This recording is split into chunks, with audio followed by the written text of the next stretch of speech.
Hello 10th class. अपने राम लक्ष्मण परशुराम संवाद का ये पार्ट 2 है, उससे आगे हमने पढ़ लिया है। अब परशुराम जी विश्वामित्र को संबोधित करके बोलते। विश्वामित्र राम जी और लक्ष्मण जी के गुरु जी, जो उनको स्वयंवर में लेके आए थे। ठीक है।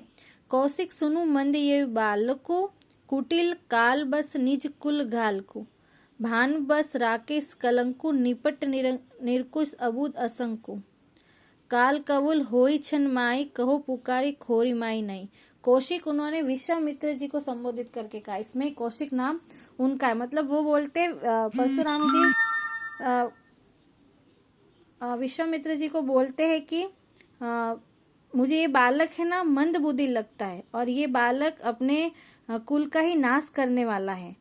इसको ये पता नहीं कि ये किस तरीके से बात कर रहा है। ये उस भांति अपने कुल के लिए है कि जिस भांति चंद्रमा सूर्य कुल का होने के बाद भी उसके अंदर दाग है, वैसे ही ये भी अपने सूर्यवंशी कुल का होने के बाद भी उस कुल के लिए दाग है। काल कबूल होई छन माई, मतलब इस कालवश मेरे से कुछ हो जाएगा। कहो पुकारी खोरी माई नहीं, फिर तुम मुझे खराब मत कहना, क्योंकि ये मुझे गुस्सा दिला रहा, और गुस्से में कुछ हो जाएगा तो फिर तुम मुझे खराब मत बोलना। तुम हटकऊ जो चहु उबारा, कहीं प्रताप बलु रोष हमारा। परशुराम जी विश्वामित्र जी को बोलते कि तुम ही उसको मेरे बारे में सब बता दो, लक्ष्मण जी को, कि मेरे बारे में सब बता दो, मेरे प्रताप के बारे में, मेरे बल के बारे में और मेरे गुस्से के बारे में। लखन केऊ मुनि सूजस तुम्हारा। लखन जी फिर हंसते हुए कहते हैं कि हाँ मुनि, ये तो तुम्हारा शील है, गुण है कि तुम ही अक्षत को बरने पारा, मतलब तुम ही अपने मुंह मिट्टू होना, मतलब अपनी तारीफ तुम खुद ही करो। अपने मुंह तो अपनी कारणी बार अनेक भांति बोलनी, और बार बार मतलब अपनी खुद की प्रशंसा कर रहे हो, ऐसे कर रहे हो कि जैसे तुम ही सब कुछ हो, लेकिन ऐसा नहीं है। नहीं संतोष तो पुनि कछु, यदि आपको संतोष नहीं हुआ तो फिर से कुछ और बोल दो, मैं और सुन लूंगा कि तुम्हारी प्रशंसा। जनी रिस रो की दुख सु, मैं गुस्सा रोक के ये सब सुन लूंगा। वीरव्रती तुम धीर अछोबा, तुम वीर नहीं हो सकते क्योंकि वीरों की शोभा नहीं होती है। गारी देत न पाऊ शोभा, मतलब वीर लोग अपनी प्रशंसा खुद नहीं करते।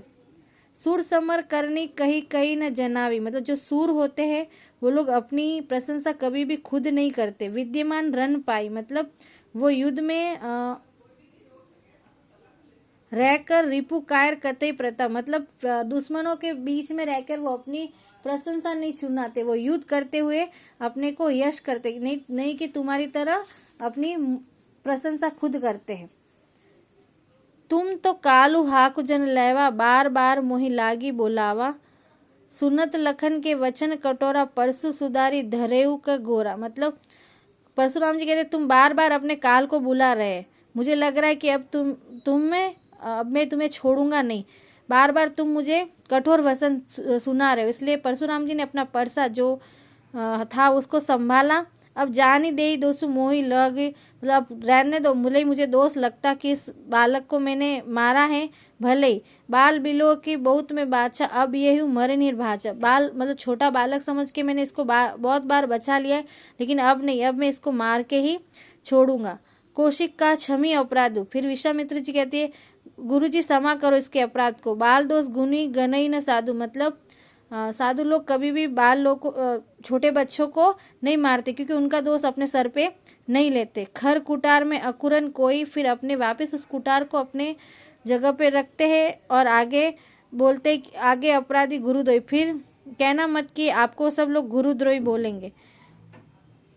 उत्तर दे छोड़ू बिन मोरे, मतलब फिर वो विश्वामित्र जी की बात सुनकर छोड़ देते और बोलते कि केवल कौशिकशील तुम्हारा, केवल विश्वामित्र में तुम्हारे कारण ही इस बालक को छोड़ रहा हूँ, न तो यही काटी कुटार कटर, नहीं तो इसी कुटार से इसको मैं अभी काट डालता। और गुरु उरिन हो तू श्रम थोरे, और उसको लक्ष्मण जी को मार के मैं गुरु ऋण से मुक्त हो जाता थोड़े ही समय, मतलब कि शिव जी का जो गुरु ऋण है वो, मतलब ऐसा मैं करके थोड़े ही समय में गुरु ऋण से मुक्त हो जाता। गादी सुनु, अभी गादी सुनु भी विश्वामित्र को कहा। कौशिक और गादी सुनु का हृदय हसी मुनि ही हरियारे सूज, अयमय खांड न उकमय अजू न बुझ अबुझ। गांधी सुनु मतलब कि विश्वामित्र जी मन ही मन हंस रहे कि शायद परशुराम जी को सब कुछ अपने अपने जैसे ही दिख रहा है, मतलब ऐसा लग रहा है कि राम जी और लक्ष्मण जी को उन्होंने बहुत हल्के में ले लिया है। अपमय खान न उकमय अजू न बुझ अबुझ, मतलब उनको लग रहा है कि ऐसे, और अकमय मतलब कि वो जो गन्ने नहीं होते, गन्ने को ऐसे ही उकेड़ कर उसमें से मैं खान निकालूं, जैसे कि वो कुछ समझते नहीं, लेकिन उन्होंने राम जी लक्ष्मण जी को बहुत हल्के में ले लिया, जबकि ये दोनों बहुत ही सूरवीर है। कहे लखन मुनिशील तुम्हारा, लखन जी कहते हैं कि ये तो अच्छा गुण है आपका, वो नहीं जान विदित संसार, कौन आपको नहीं जानता है। माता पिता उरन भय निके, गुरु ऋण राह सोच बड़ा जी के, तुम अपने माता पिता के ऋण से तो मुक्त हो गए, क्योंकि उन्होंने उनके माता पिता के अपराधी को तो मार दिया था, इसलिए अब तुम्हारे ऊपर सिर्फ गुरु का ऋण रहा है, जो कि बहुत बड़ा है। सो जन हमरे ही माते काढ़, और ये गुरु ऋण तुमने हमारे माते ही, मेरे मतलब मेरे सर पे ही रखा है। दिन चली गए ब्याज बढ़ा, बहुत दिन हो गए तो इसका ब्याज बढ़ेगा, इसलिए आप इस ऋण को बढ़ाइए मत। अब आनिए व्यवहारा बोली, तुरंत देव में थैली थैली खोली, मतलब किसी आदमी को बिठा लो ऐसा कि जो सारा जो ऋण चढ़ा हुआ है ब्याज वो बता दे, और मैं थैली खोलकर उस ब्याज को चुकाता जाऊं। कौन बोल रहा है ये? लक्ष्मण जी। किसको बोल रहे? परशुराम जी को। सुनी कटु वचन कुठार सुधारा, वापिस उन्होंने कटु वचन सुनकर परशुराम जी ने अपना कुठारा परसा संभाला। हाय हाय सब सभा पुकारी, पूरी सभा में हाय हाय होने लगे। उनको पता चल गया कि अब तो परशुराम जी को गुस्सा है, इसलिए लक्ष्मण जी की मौत तय है। भृगुबर परसु देखुआ मोही, विप्र विसारी बछो नृपदोई, अब मुझे कोई भी दोष मत देना, क्योंकि अब ये जो राजा का बेटा है ये अब नहीं बचेगा मेरे से।